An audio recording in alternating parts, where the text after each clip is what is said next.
Hey guys, it's Kaya, Camping for the Climate, and I today wanted to share with you my story that I had published in it was in 2020, and it was in the Gunnison Valley Journal, the 11th Gunnison Valley Journal, and it's called The Hammer and the Dance. And I one day randomly had come across a thing. It was either online or it was on paper or something like that, and it was for people to submit their stories of survival. So I thought, hey, this is going to be perfect for me to submit my story of survival. And it was also a combination of stories of everybody's survival through COVID and what everybody went through with the COVID pandemic in the Gunnison Valley. And wow, I actually finally just recently read all the stories, and it's amazing. And it really gave me an understanding of what people have been, going through with the COVID battle. I actually have never had COVID, so I don't know exactly how the battle has been, but hearing these stories, I've been able to, understand the pain and the suffering and everything that goes with COVID, all the symptoms, and see everything everyone had gone through and fought through, and it is amazing. So I wanted to go ahead and share my story. My story was not actually about COVID-19, but my story was just about basically my survival here, just in the winter, my first winter surviving in cold temperatures, because I'm from California. So just wanted to go ahead and share this story. So my story that got submitted, it is called Camping for the Climate and Loving It. And I also wanted to give a big shout out and thank you to George Sibley for going ahead and publishing my story. He's been a great friend. He's been amazing, because I actually don't really know many people out here in Colorado, so it was really nice to have met somebody and gotten to meet everybody, and I loved it. We had an event, and we had some food, and everybody shared stories. It was so amazing. It was up in Crested Butte, and it was so much fun. I always remember that. I will never forget these amazing memories. So let me go ahead and start my story. So here's the little summary here. So Kaya Stevens is a young woman whose second home this winter has been the Gunnison Basin, all of it. She has been camping all winter here, social distancing, where there's sometimes no one within 6 miles, let alone 6 feet. She tells us why in this account of another way of facing the ambiguous future. So here we go, let's get started. My name is Kaya Stevens, and I am a survivalist. My journey began in September 2019 when I decided to leave California for a better life. I camped my way through Nevada, Utah, Idaho, and Wyoming. I camp all year with the occasional hotel. I left Wyoming in February 2020 and got to Colorado at the beginning of the pandemic. I have camped, so I've been socially distanced. I arrived in Gunnison in early November and was told this is the coldest part of Colorado. Camping at first was harsh, but I got adjusted to it in a few days. The temperatures then were going down to about 8 degrees. I stopped using my tent because the snowy roads made me unable to get to the campsite, so I've slept in my car. I use multiple blankets and layers. I also use an adhesive hot hand warmer on my spine, which warms my whole body. So I usually like to keep it right at the base, the bottom near, like close to the tailbone at my spine is where I like to keep that. Spending the winter in one of the coldest places has been one of the most unique and rewarding experiences. This morning writing this, it is negative 10 degrees Fahrenheit, but my body has gotten pretty hardy to it. I've noticed that in these conditions, I have a pretty ravenous hunger, but I've actually lost about 10 pounds with little exercise and no diet. When it gets cold, I have noticed my heart pumping faster, which makes me believe that my body is burning fat stores to keep me warm. My body exposed to the elements, I believe, strengthens my immune systems. During my journey, as I first began to experience outdoors in the cold, I did some research on the effect it has on our bodies. Someone said that being cold is actually good for us, and we have lost the ability to be able to handle it like we once did before in primitive days. I began to research the Wim Hof cold therapy method. This guy is hardcore at handling extreme cold. I'm one of his Instagram followers. He inspired me to continue and not to let fear stop me from spending this winter in Gunnison, the coldest place in Colorado. If you are interested in more information, he is on the internet. I am not sure if there's a specific temperature of cold that is good for us. I believe it is a matter of training both mentally and physically with the cold until that tolerance is built. I think of all of our primitive ancestors and early humans.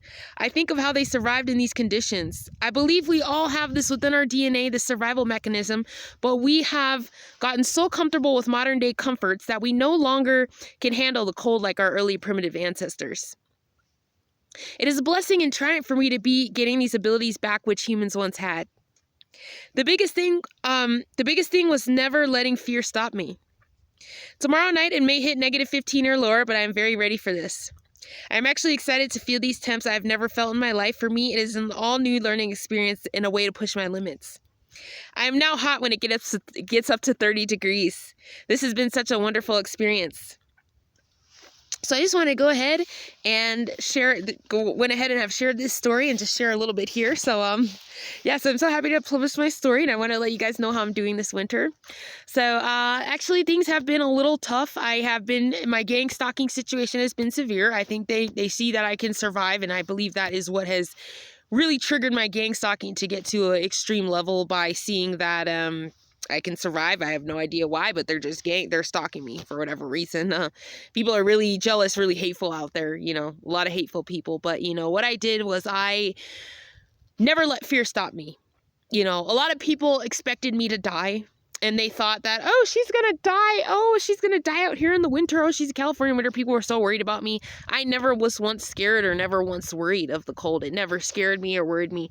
Actually, now I'm going to tell you guys this winter I've been pretty disappointed because we haven't really had any snow, but I ended up actually leaving in November. I left Salida because usually what happens is I start traveling down to Gunnison in November, and we still didn't have any snow, so I just figured I'm just gonna go to the desert. Like, there's no snow coming anyways, and yeah, so I think we got some. I don't know what it's like up in the mountains, but I'm heading up to the mountains soon and gonna see what that's like. And yeah, I was kind of a little bit sad because I'm like, darn, there's no snow so that I'll be able to build a Quincy, because I really wanted to build a Quincy again. I wanted to make like a even more updated Quincy, and maybe build even like a snow couch or something in there, like, or some snow table, or I don't know, make something out of snow. So I don't know. I might still have the chance to do this if there's still snow like up in the mountains. But climate change has been really, really tough, and yeah, climate change has been like exceptional.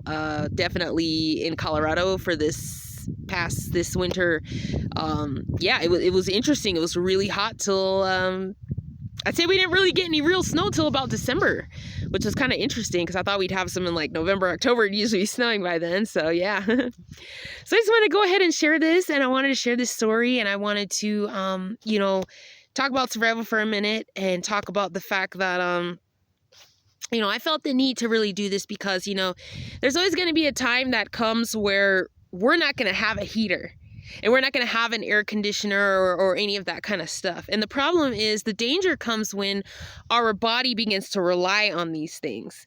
Because what happens is there's always the risk of mechanical failure. Always know that any machine which you are using, there's always the risk of it completely failing. And I have seen people die. Back then in Texas, that last winter when they had that sudden snowstorm, it was a freak-like snowstorm, and some people actually ended up dying without their heaters, unfortunately, because the problem is with the heater, what happens with the heater is when you're in a heater indoors, that keeps your body at about a temperature of 70 to 80 degrees. So that's keeping you at about the temperature of what it would be like in, say, the desert or California. So now what happens is when you go outside and into what the real temperatures are, let's say it's 8 degrees outside indoors in your house or your car or heater or whatever, it's 70, 80 degrees. When you step out there in the 8 degrees, that's how you can die, because your body is now put in an extreme shock. It's like going from the Caribbean straight to the Arctic. That's why heaters are so dangerous. This is why I do not really use heaters. I just don't really use them that much, because it is a way that it messes with your natural thermostat. Everybody has a natural thermostat within them. You have a natural thermostat, and your body, actually, you can train your body to survive within negative temperatures. I actually love the negative temperatures. I'm actually pretty disappointed this winter that it just really isn't been that cold. I actually love it now. I once you get used to it and you get adjusted to it, it's just like nothing, and that's how primitive humans live. This was like nothing, it's like, hey, just another day. It's snowing out here. It's cold and there's no heater or whatever, so, I definitely wanted to talk about this for a minute and share that and share what can be the dangers of a heater. Although, it's just something to think about, when stuff possibly collapses or any kind of event where we lose power or something like that, is to always, try to have these tips, try to have some backup ways to stay warm, start training your body to use its own body fat stores so that, let's say if there's ever a chance, we might go into a nuclear winter or any kind of event like that, you're always going to want to have your body prepared to the outdoor elements. And in any possible way you have, even if you have a home right now, you can definitely prepare. You can stop using your heater as much, just turn it on just a short while to give your body, it's a slow process of building your body back to what it used to had been, primitive wise. Because our bodies all have the ability. You can survive in negative temps, no problem. It's nothing. But the problem is that nowadays, modern days, they make you feel like there's these things that you need to survive, but you really don't. So I hope you guys all enjoyed this video. I hope you guys enjoyed my story. And thank you so much. And I also wanted to give a thanks again to George Sibley for publishing my story. I appreciate this so much. It actually makes me so happy every time I think of this and think of, how I got my story out here, and any way that I can inspire anybody or, help anybody out in any, survival situation. Because this has all been, an experience where I've just learned as I go, All right, guys. So I hope you guys all have a good day, and I will try to go ahead and post more often. I know I haven't posted in a while, but I'll try to go ahead and try to, post my next adventure, try to make some videos. So I'll talk to you guys all later. Have a good day.